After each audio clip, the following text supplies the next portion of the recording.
Now, I have 2 kids, and they are lucky because they will be able to do what the hell they want to do with their life, right? Because if they want to go to college, I will write them a check to go to college.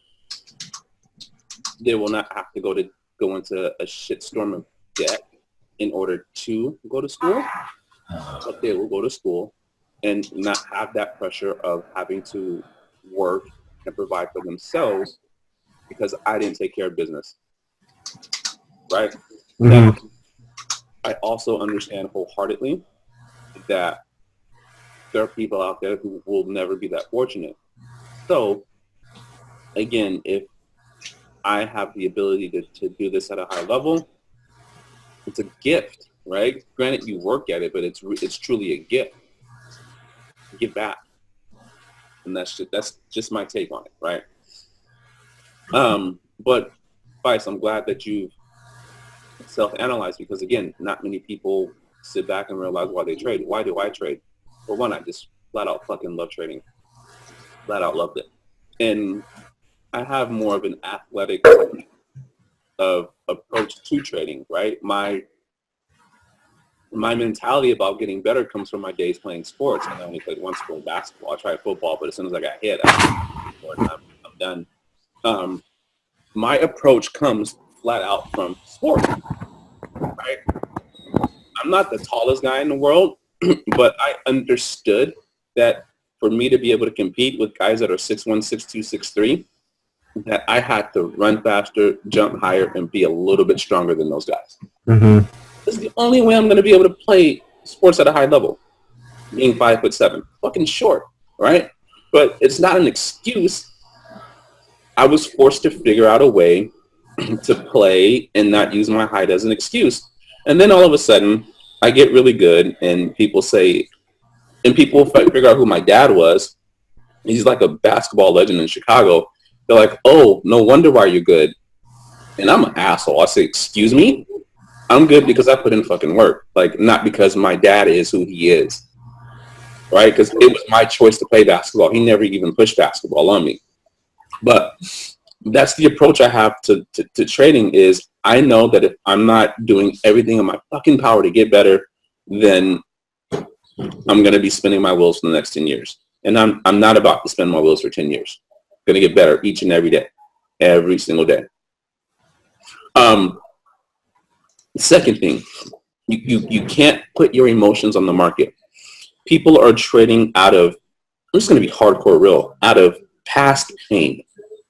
Right? Oh, I don't have any money. And then you think back. It's always a chain reaction to something. Right? My mom didn't have any money. My dad didn't have any money. I didn't have any money. My grandma didn't have any money. I'm pretty sure her parents didn't have shit either, right? And so you get into trading and you get in there with these dreams and goals of making a shit ton of money because why? That's what you see on TV and on movies, and you hear the reports of these funds making all this kind of money, and that's your drive, right? But where's your passion?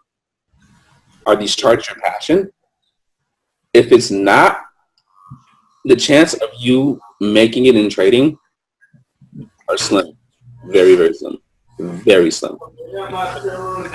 You'll take a few losses and you're fucking stop. Make sense? Mm-hmm. So every trade is different, just like every single day is different. And you have to figure out exactly why you're trading. If you're trying to right some wrong that happened to you years ago, you're going to have to get over it.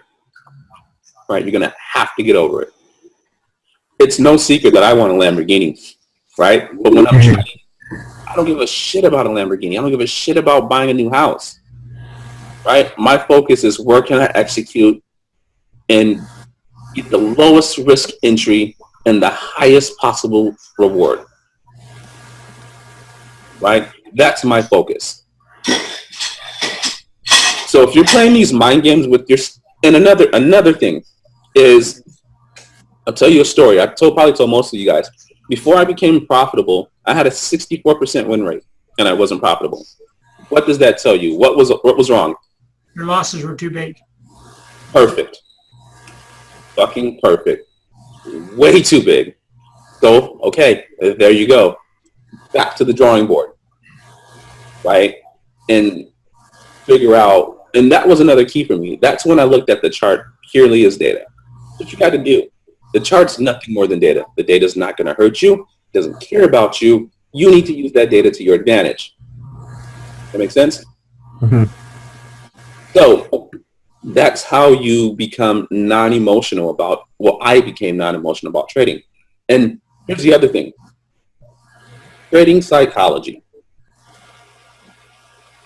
I think it's blown up way more than it actually, it's not as relevant as it's relevant, but it's not as important, because a lot of times for a lot of people, you understand it, but you have no confidence, right? So I'm pretty sure a lot of you guys who've gone through the videos in the drive 3, 4, 5, 6, 7, 8, 14 times understand it, but do you have the confidence to actually get in the market, press buy, press sell, and hold it to your target? Or if you understand the trade might go against you, do you have the confidence to close it, admit you're wrong, and move on? How many of you guys can say you have that confidence right now? I don't. Yeah, probably the closing bit catches me out. It's okay, right? But you see where I'm coming from. Yes, no, maybe? Yeah, no. Yeah. But it's an absolute truth of the market, right? Is people are victims of themselves. A lot of self-inflicted wounds are coming on these price bars. Yeah, I hate being wrong, if you know what I mean. But it's okay to be wrong, just cut it. But just, I'm understanding it more, but not, yeah. And that's perfect. Like, that's legitimately perfect. That's the point that you want to get to. Is, okay, see it before it happens. Like, I've looked at charts for so long, to the point to where I have to up my prescription on my glasses. So long. And and I know it's hard for a lot of people to get the chart time in because of life. And I get it, but figure out a way to get chart time in. Here's an easy way to get a chart time in. Get a simulator, don't trade it, run the charts.